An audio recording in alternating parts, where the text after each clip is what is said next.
just purely based on the science, sea level is rising, and it's rising at an accelerated rate. But New England is actually seeing more accelerated rates than anywhere else in the world. By 2050, on the island of Nantucket at a high tide, we're expecting to see over 25 miles of road inundated and over 600 buildings inundated. The Haulover and Coskata Pond in particular are projected to be underwater at a high tide by the year 2070. Those numbers don't take into account a potential breach on the Coskata-Coatue Wildlife Refuge.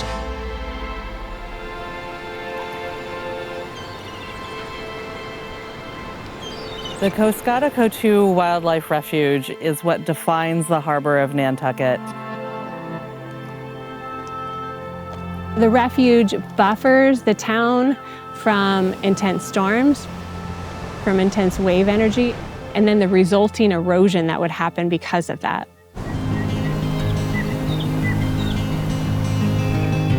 We expect the beaches and our natural areas to change, but when we've built a town behind a barrier beach system, a potential breach could cause devastating consequences to the town. We might lose the ecology of what's in the harbor, where our shellfish are growing, where people are fishing, where people have their homes and docks and boats. The refuge has lost between 60 and 70 acres over the past 100 years. The access is definitely concerning because the areas that you use to access the refuge are those areas that are going to be impacted with sea level rise. It's not a matter of if, it's a matter of when we have a major storm that comes close enough during a high tide, we could have major loss of this refuge. Water is coming whether we want it to or not. We're dealing with Mother Nature. We can't look at our children in the eye and say, we did nothing, we didn't even try. I think all the efforts that we make, even if it feels temporary, is worth having these visitors, having these unique experiences in the moment.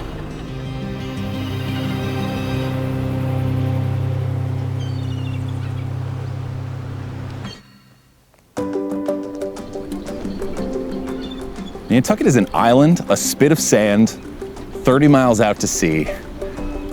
We were pushed here by a glacier about 25,000 years ago, and for some reason, we're still above the ocean waves today. If you've only been in the few blocks downtown, you're not seeing the full island. You need to get out into some of these wild places and see how truly beautiful the gift of conservation land is on Nantucket. People come from all over the world to visit Nantucket. And when you make the extra trip to go out to Great Point, to come out to Coatue, air down your tires, it's an adventure. And on this island is one of the best you can experience. One of my most favorite experiences on the refuge is honestly just driving up the Haulover. And then you get on this sand beach and there's rolling dunes on either side with the beach grass waving. And you know that the Atlantic Ocean is just over that dune and you can't quite see it. There's nothing between us and Portugal. It's just this wild, spectacular place. And I kind of get some of that awe almost every time I drive up and over. I think that the cuspate spits that are found in the harbor are spectacular. They're world famous. Coastal scientists around the world actually study these cuspate spits. It's very special and it's unique. It's just so beautiful. It's my favorite place in the world. The unique geology and ecology of the refuge really provides incredible habitat for a number of rare and important species. A few different focal species, one being the piping plover, another being the American oystercatcher, and then we protect several different species of tern. The refuge also provides habitat for migratory shorebirds who don't breed here, But during the spring and late summer, we start seeing migrants heading off of their breeding areas, and they utilize the refuge to rest and refuel. The refuge is a really beautiful place to fish really all year round. You can go places and really not see another soul. The environment is so beautiful, and it's just full of, besides fish, all other sorts of interesting things to watch. Fishermen are allowed to access the refuge 24/7. They allow fishermen access even at night. As long as you're fishing, you can come out here.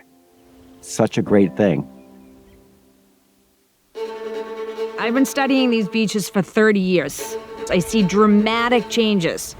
So by 2070 in the refuge, we have areas that are going to be getting wet at every high tide cycle.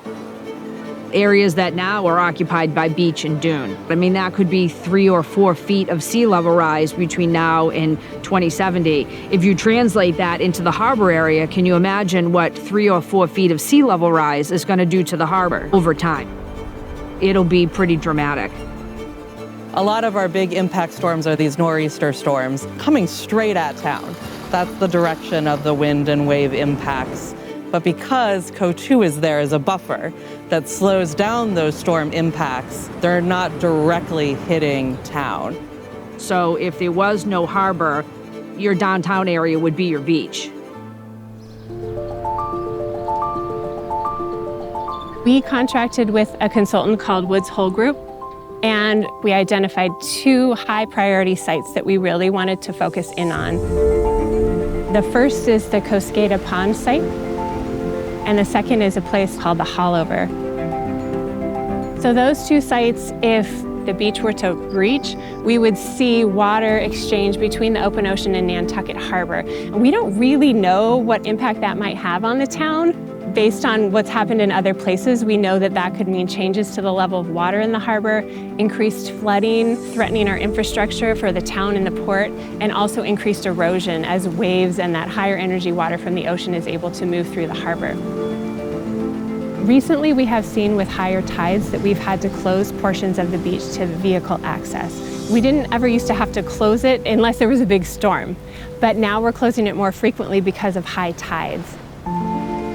I have had to close this refuge more for flooding than I have had to close for birds on the beach.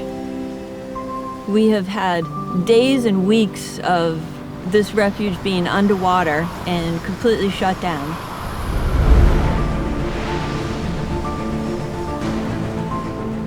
Having vehicle access on this refuge is a privilege.